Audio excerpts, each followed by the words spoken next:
Сәлеметсіздер ме, құрметті менің оқырмандарым. Менің YouTube арнама тіркеліп, қоңыраушаны басып, лүпіл жіберуді ұмытпаймыз. Бүгін біз 2-ші сынып қазақ тілі 1-ші бөлім, 2-ші сабақ ауызша және жазбаша сөйлеу тақырыбында сабағымызды жалғастыратын боламыз. Бүгінгі біздің оқу мақсатымыз ауызша және жазбаша сөйлеу түрлерін білеміз. Мәтіннің мазмұнын анықтауға бағытталған сұрақтарды құрастыратын боламыз және де оларға жауап береміз.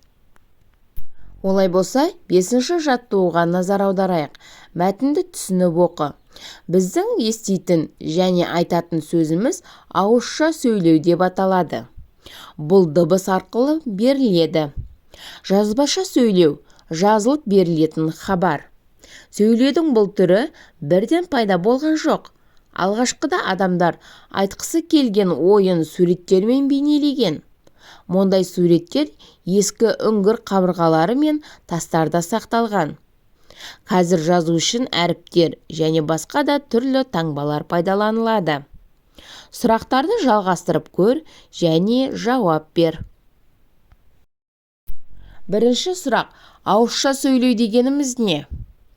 Жазбаша сөйлеу дегеніміз не? Ал енді 3-ші, 4-шіні өзіміз жалғастырайық. Сөйлеу бірден пайда болды ма?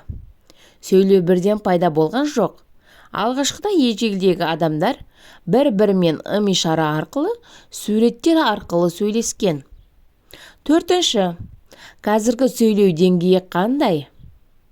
Қазіргі ғылым және техниканың дамыған заманы болғандықтан, алыстағы адамдармен ауызша да, жазбаша да тілдесу мүмкіндігі көп. Смайликтер, анимациялар және тағы басқа.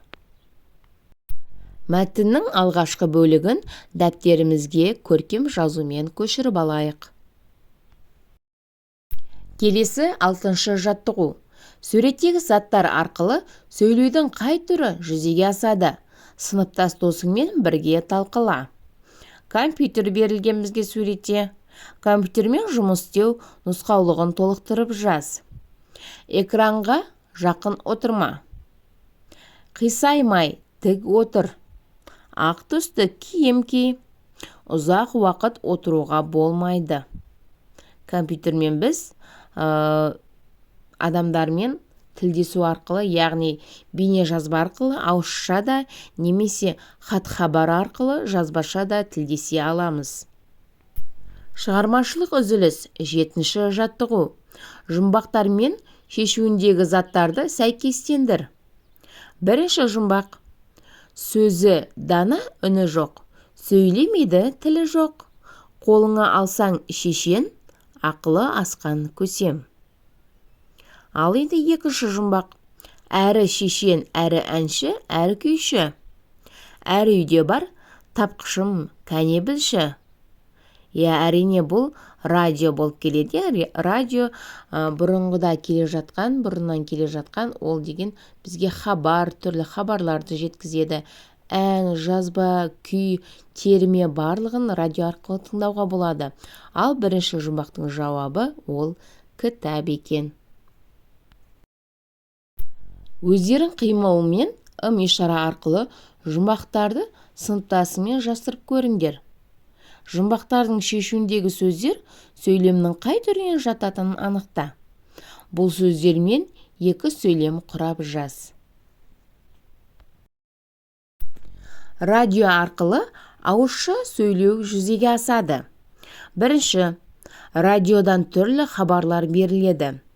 2-ші, көлікте радио қосулы тұр. Ал енді келесі. Кітап арқылы жазбаша сөйлеу жүзеге асады. 1-ші, кітап білім бұлағы. 2-ші, кітапты күтіп ұстау керек. 8-ші жаттығу. Суреттегі заттардың алғашқы әріптерінен сандардың реті бойынша сөз шығарып айт. Яғни бізге жүзім, алма, зымыран, балық, алмұрт, шана, ананас берілген.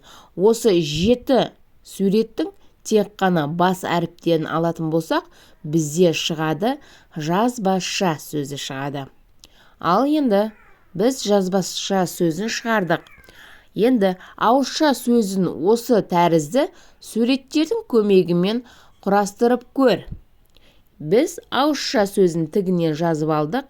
Енді А, У, Ы, З, Ш, А дыбыстарына сурет болатындай бір бейнені жазатын боламыз. А. Алма. У. Уық. Ы. Ыдыс. З. Зебра. Ш. Шар. А.